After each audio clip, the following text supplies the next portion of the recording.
Assalamualaikum warahmatullahi wabarakatuh. Alhamdulillahil wahidil qahar, al-azizil ghaffar, mukawwiril laili wa alan nahar, tazkiratan li ulil qulubi wal absar, wa tabsiratan li zawil albabi wal i'tibar. Ashhadu an la ilaha illallah wahdahu la syarikalah, al-malikul ghaffar, wa ashhadu anna muhammadan abduhu wa rasuluh, sayyidul khalaiqi wal bashar. Allahumma salli wa sallim ala sayyidina Muhammad wa ala alihi wa sahbihil athhar. Amma ba'du, faya ayyuhal muslimun, usikum wa nafsi bitaqwallahi wa ta'atihi, faqad faza manittaqa. Qala Allah Ta'ala fi kitabihil karim fi suratil Baqarah, a'udzu billahi minasy syaithanir rajim. Bismillahirrahmanirrahim. Ya ayyuhan nasu taqu rabbakumul ladzi khalaqakum min nafsin wahidah wa khalaqa minha zawjaha wa basta minhuma rijalan katsiran wa nisaa, wattaqullaha allazi tasaaluna bihi wal arham, innallaha kana 'alaikum raqiba. Jemaah salat Jumat rahimakumullah, di hari yang mulia ini marilah kita bersyukur karena Allah Subhanahu wa taala telah mengucurkan rahmat, kasih sayang, hidayah dan inayahnya kepada kita semua. Oleh sebab rahmat dan inayah itulah kita semua diberikan kesempatan untuk hadir dalam beribadah sholat Jumat. Salawat beriring salam semoga terlimpahkan kepada Nabiullah Muhammad sallallahu alaihi wasallam, keluarga, sahabat dan pengikutnya hingga akhir zaman. Amin ya rabbal alamin. Selanjutnya marilah kita manfaatkan waktu yang mulia ini untuk meningkatkan kualitas ibadah kita, agar kita semua diberikan predikat di hari kiamat kelak sebagai orang yang beriman dan bertakwa.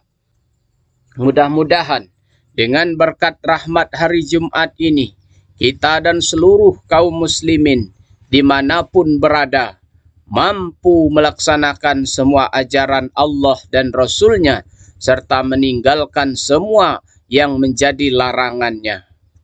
Jemaah salat Jumat rahimakumullah, dalam agama kita, persoalan anak atau pemuda menjadi perhatian sangat penting. Setelah seseorang itu menikah, maka tahap selanjutnya adalah memiliki anak atau keturunan. Maka marilah kita sadari bersama bahwa dalam pandangan Islam, anak merupakan amanah yang diberikan kepada kita untuk merawatnya. Hakikatnya Allah Subhanahu wa taala mewujudkan anak itu, kitalah yang diberi amanah menjaganya. Maka jangan sekali-kali bermain-main dengan amanah besar ini. Jangan remehkan kepemilikan kita terhadap anak. Allah Subhanahu wa taala berfirman, Bismillahirrahmanirrahim. Ya ayyuhallazina amanu inna min azwajikum wa auladikum aduwwan lakum fahzaruhum wa in ta'fu wa tasfahu wa taghfiru fa innallaha ghafurur rahim. Hai orang-orang yang beriman, sesungguhnya di antara istri-istrimu dan anak-anakmu ada yang menjadi musuh bagimu, maka berhati-hatilah kamu terhadap mereka. Dan jika kamu memaafkan dan tidak memarahi serta mengampuni mereka, maka sesungguhnya Allah Maha Pengampun lagi Maha Penyayang. Quran Surah At-Taghabun Ayat tersebut turun bermula dari kejadian kelompok laki-laki dari Makkah yang masuk Islam. Mereka ingin mendatangi Nabi Shallallahu Alaihi Wasallam, tetapi istri dan anak-anak mereka menolak, ditinggalkan oleh mereka karena hendak datang kepada Rasulullah Shallallahu Alaihi Wasallam. Ketika mereka telah datang kepada Rasulullah Shallallahu Alaihi Wasallam, mereka melihat orang-orang telah paham agama. Maka mereka hendak menghukum keluarga mereka. Maka Allah menurunkan ayat, wahai orang-orang yang beriman, sesungguhnya di antara istri-istrimu dan anak-anakmu ada yang menjadi musuh bagimu. Maka berhati-hatilah kamu terhadap mereka.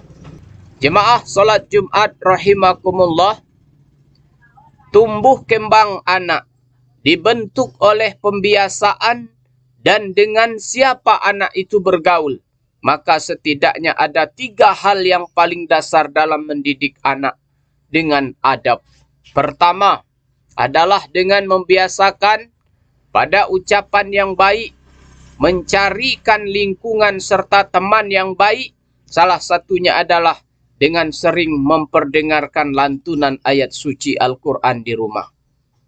Hal ini tak lain untuk membiasakan anak untuk senantiasa dekat dengan ucapan-ucapan baik.